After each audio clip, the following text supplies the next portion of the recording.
going to start by talking about what is self-sabotage behavior. Well, the most recognizable sign of self-sabotage behavior is when there is no logical or rational explanation for why you can't do the things you want to do or why you can't accomplish your goals. It is truly not your lack of skills, knowledge, or effort that holds you back.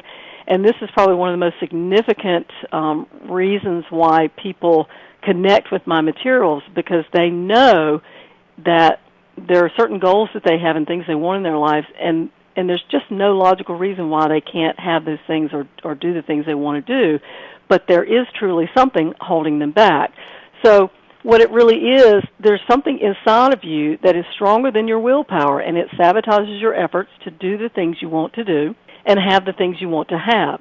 So self-sabotage behavior, in an essence, in a nutshell, is the result of inner conflicting energy between your inner guidance system and your conscious desires.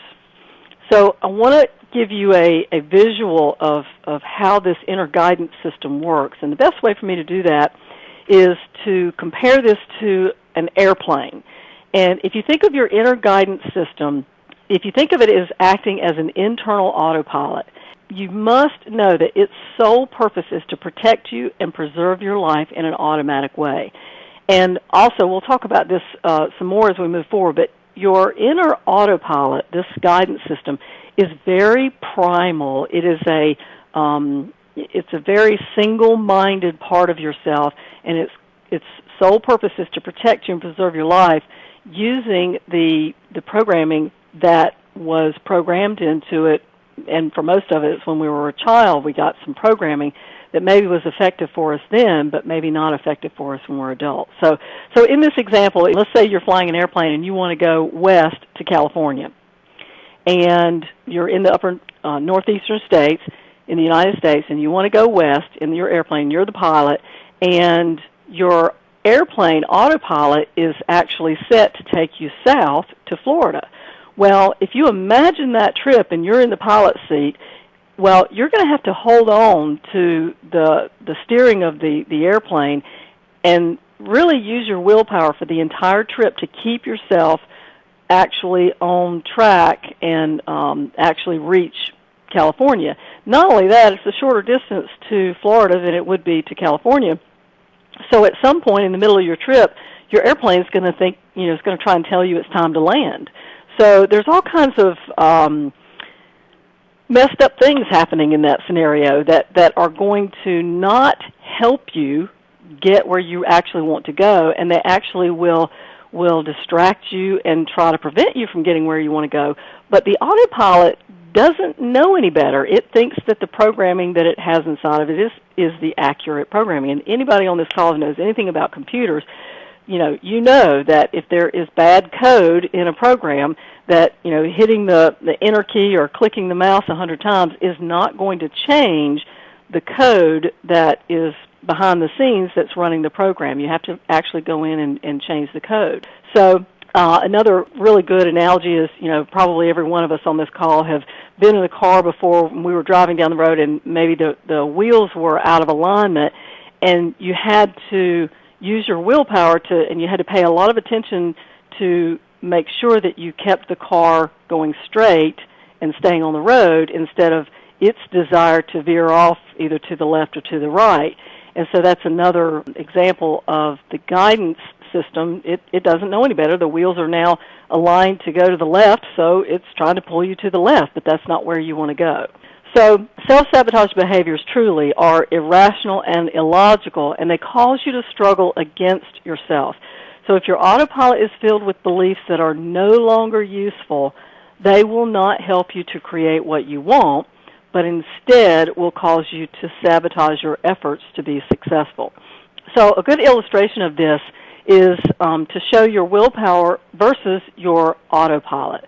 Now, first of all, in the middle, we've got the guy in the middle who's got the inner tug-of-war going on, and this tug-of-war is you against your inner autopilot, and your inner autopilot is saying, I've got to protect you from what I perceive to be a potential painful experience. It's not what you, the person, perceives to be a potential painful experience, but what your autopilot is programmed to believe might be a painful experience.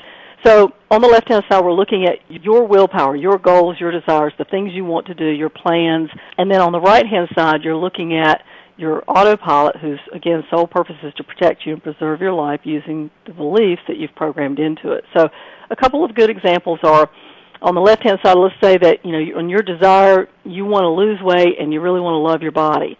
Well, if your autopilot has some programming in it that is ineffective, and it doesn't believe that losing weight is going to serve you, it might, for example, rear up and say, no, if you lose weight, you might attract a relationship with someone who makes your life miserable, and I can't allow that. Another example is, say you want to be independent and you want to start your own business and be financially successful on your own. Well, if your inner autopilot, again, your inner alignment with your goals, if it's out of alignment and your inner autopilot has some ineffective, unuseful programming, it may come up and say, no, if you're self-employed, you may not make enough money and you might lose everything.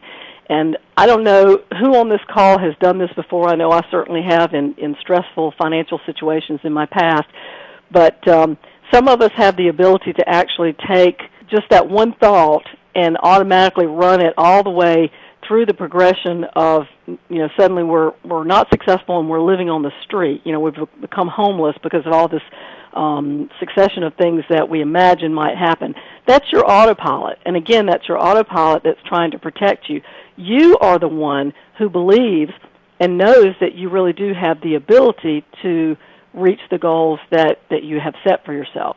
So not having what you want is not due to a lack of desire, skills, knowledge, or effort.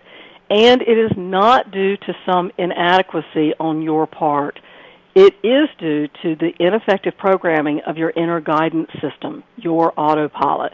So I hope that some of you are out there going, this is really good to know that it really isn't about me being an inadequate person. It's really actually quite left-brained in that it is the programming of your inner guidance system. So your autopilot truly is only doing what it was programmed to do, and somewhere, somehow, it learned that this behavior would help it to protect you and preserve your life.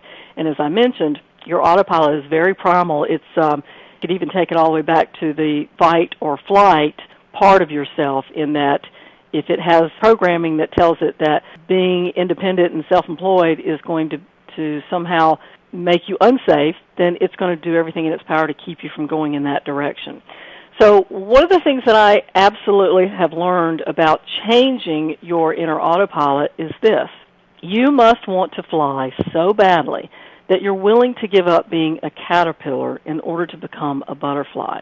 This has been quite a few years ago. I took a trip up to Canada, and we went to I'm not exactly sure what it's called, but it was like a botanical garden, but they had a section where they raised butterflies. And on the tour, they were telling there were butterflies everywhere, and they would land on you, and it was really, really cool. And then they would show you an area that was glassed in, but it had different cocoons in it and stuff. And they were telling us that if you were to take a butterfly, a caterpillar who had spun its cocoon and had gotten to the place where it was starting to struggle, it had already formed itself into a butterfly and was starting to struggle to get out of the cocoon. If you took a little pair of scissors and cut the cocoon and let the butterfly out, it would actually never be able to fly, because the act of struggling to get out of the cocoon is actually the act of building muscles, and that's what gives them the muscles to fly once they get out of the cocoon. And I thought that was very interesting, and it's a very good comparison in that, we have to work ourselves through. There are certain challenges we're going to have in our lives, but what I have learned about self-sabotage behavior is that sometimes it creates challenges that are just truly unnecessary. And so my goal in life is to help people figure out which ones are the necessary challenges, which ones are just bad programming, and help you change that programming so that you can move on and have a happy, fulfilled life. So I thank you for being here. I do appreciate very much that you guys were on this call. And if there is ever anything I can do for you, I do hope that you will give me a call or shoot me an email. I'm here for you. So I'll just say, power on.